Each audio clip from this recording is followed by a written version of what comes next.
গত এক সপ্তাহে জুলাই যোদ্ধা বলে যে তথাকথিত সন্ত্রাসীগুলো জড়িত, এই সন্ত্রাসীদের ব্যাপারে অনেকগুলো নিউজ দেখলাম।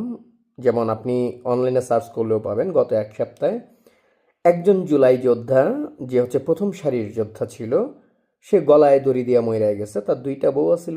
দুই বউ সামলাইতে না পেরে অল্প বয়সে জুলাই যুদ্ধের উত্তেজনা নিয়ে মনে করেছে জুলাইতে যেরকম ম্যাটিকুলাস প্ল্যান দিয়ে সামলায়া ফেলাইছি, সম্ভবত দুইটা বউরও ম্যাটিকুলাস প্ল্যান দিয়ে সামলায়া ফেলাবো। কিন্তু নিজের তলের জোর কদ্দুর সেইটুকু খবর নাই। তো যাই হোক, বোকাচোদা মরে গেছে। তো এটা গেল এক জুলাই যোদ্ধার কাহিনী। আরেকটা দেখলাম বাসের নিচে চাপা খেয়ে পড়ে মরে গেছে রাস্তা পার হইতে গিয়া। মানে ও ভাবছিল জুলাইতে যেহেতু জামাতের মানে সাপোর্ট নিয়ে, মানে আমেরিকার সাপোর্ট নিয়ে, পাকিস্তানের সাপোর্ট নিয়ে আওয়ামী লীগ সরকারকে থামায় ফেলছি, অতএব বাসও আমারে দেখলে থেমে যাইব। বাস উপরে দিয়ে গেছে গিয়া, একদম পিছিয়ে ফেলাইছে, একদম থেপলায় ফেলাইছে। ব্যাপক পজিটিভ একটা নিউজ। আরেক জুলাই যোদ্ধার ব্যাপারে দেখলাম তারে ধরে আবার বিএনপি লোকজনে আঙ্গুল কেটে দিছে।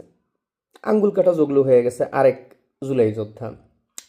আরেক জুলাই যোদ্ধা দেখলাম চট্টগ্রামে বাইক নিয়ে দুই জুলাই যোদ্ধা কোথাও একটা রাত্রবেলা যুদ্ধ করতে যাইতেছিল, তারা গোপন যুদ্ধে যাইতে গিয়ে রাস্তার মধ্যে অ্যাক্সিডেন্ট করে দুইজনই একলগে নাই হয়ে গেছে।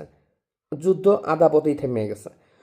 তো এই যে জুলাই যোদ্ধাদের আপনারা দেখছেন নদীতে পড়া, সমুদ্রে ভাইসে এইদিকে ওদিকে কুত্তায় কামড়ায়া, শিয়ালে খায়া, মানে এই যে জুলাই যোদ্ধাটি মরতাছে, আমাদের যে একটু আশা ভরসা ছিল, স্বপ্ন ছিল, দু চারটা জুলাই যোদ্ধাকে নাঙ্গা নাঙ্গা করে এক এক জায়গায় জায়গায় দাঁড় করাবো, হ্যাঁ, বিভিন্ন অ্যাঙ্গেলে দাঁড় করাবো, সম্ভবত প্রকৃতি আসলে আমাদেরকে ওই সুযোগটা দিচ্ছে না। ওদের যে পাপের বোঝা, সেই পাপের বোঝা সহকারে পৃথিবী আসলে ওদেরকে আর লালন পালন করতে চাচ্ছে না। আপনারা একটুখানি অনলাইনে সার্চ করে দেখেন যে কি পরিমাণ জুলাই যোদ্ধা অপঘাতে মৃত্যু হয়েছে, রাস্তায় রাস্তায় কেমনে করে এগুলো মরতাছে। হুম।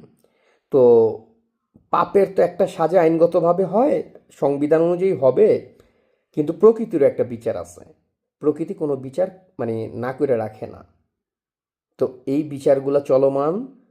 যারা অন্যান্য জুলাই যোদ্ধা আছেন, ঘর থেকে বেরোবার আগে একটু সাবধানে বেরোবেন, চারপাশে দেখে নেবেন, পত্রিকায় আজকের রাশিফল দেখে নেবেন যে আপনি কি কুত্তার কামড়ে মরবেন নাকি বিলাইয়ের খামসি খেয়ে মরবেন, একটু দেখে নেবেন, সাবধানে চলাফেরা করবেন।